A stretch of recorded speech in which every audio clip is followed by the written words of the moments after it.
C'est l'équipe la plus titrée du continent avec 7 trophées en 25 participations à une phase finale de Coupe d'Afrique des Nations.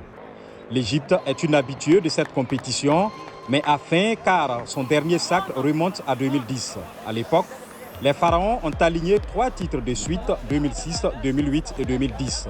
Depuis, plusieurs joueurs se sont succédés en équipe nationale sans que l'Égypte ne réussisse à accrocher une nouvelle étoile à son maillot. Cette génération, emmenée par Mohamed Salah, double ballon d'or africain, a déçu à domicile en 2019, s'inclinant en quart de finale face à une modeste mais combative équipe sud-africaine. Une frustration qui, jusqu'ici, est restée au travers de la gorge des Égyptiens. N'empêche, les Pharaons font partie des favoris de cette CAN 2021 et devront cette fois-ci aller chercher le trophée loin de leur terre.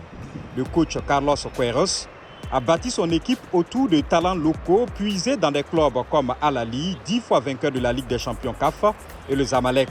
Bien évidemment, des cadres et stars comme Mo Salah et Trezeguet tenteront de pousser leurs équipiers à se surpasser après une phase éliminatoire modeste, 3 victoires, 3 nuls.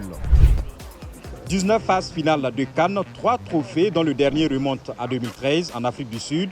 Ces statistiques témoignent du statut mitigé du Nigeria, le plus souvent annoncé comme favori dans les différentes CAN, mais qui peine à assumer ce rôle.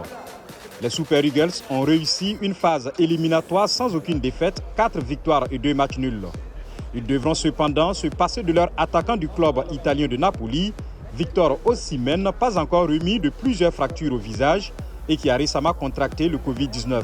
En plus d'Osimhen, le Nigeria fera sans Emmanuel Denny, ailier de Watford que son club a refusé de libérer car, ayant reçu tardivement la demande de la fédération nigériane, dit-il. Des absences vite comblées par des remplaçants de qualité comme Henry Onyekuru de l'Olympiakos et Peter Olayinka du Slavia Prague. Pour le reste, le Nigeria se présente au Cameroun avec des cadres comme Ahmed Moussa ou encore Samuel Chukwueze. Le nouveau sélectionneur Augustine Egwavon, qui a pris les rênes de l'équipe en décembre, à moins d'un mois de la compétition en remplacement de Gernot Rohr, devra mieux faire que la 3e place enlevée par le Nigeria lors de la précédente CAN en 2019 en Égypte. Depuis qu'elle a goûté à la CAN pour la première fois en 2017, la Guinée-Bissau fait dans la régularité et jouera sa 3e CAN d'affilée. Les Os Djurtus se sont qualifiés pour Cameroun 2021 en finissant 2e de leur groupe devant le Congo, grâce à 3 victoires et 3 défaites sur les 6 journées des éliminatoires. En 3 CAN, les Bissau-Guinéens n'ont pas encore franchi le premier tour et rêvent donc d'atteindre pour la première fois les matchs à élimination directe. Un objectif qui pourrait être difficile à réaliser avec 2 cadors égyptiens et nigérians dans ce groupe D.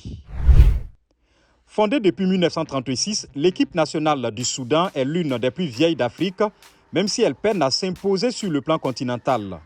Avec un seul sacre datant de 1970, le Soudan et ses 9 participations en phase finale de CAN est conduit par le sélectionneur local Burhan Tiha.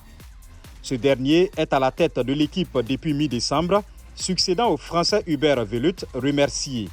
La marque de fabrique de cette sélection soudanaise, des joueurs locaux peu connus qui pourraient échapper à toute tactique adverse. À défaut de passer le premier tour, les crocodiles du Nil pourraient jouer les troubles-fêtes dans cette poule D, eux qui ont quand même gagné 4 de leurs 6 matchs en phase éliminatoire contre seulement 2 défaites.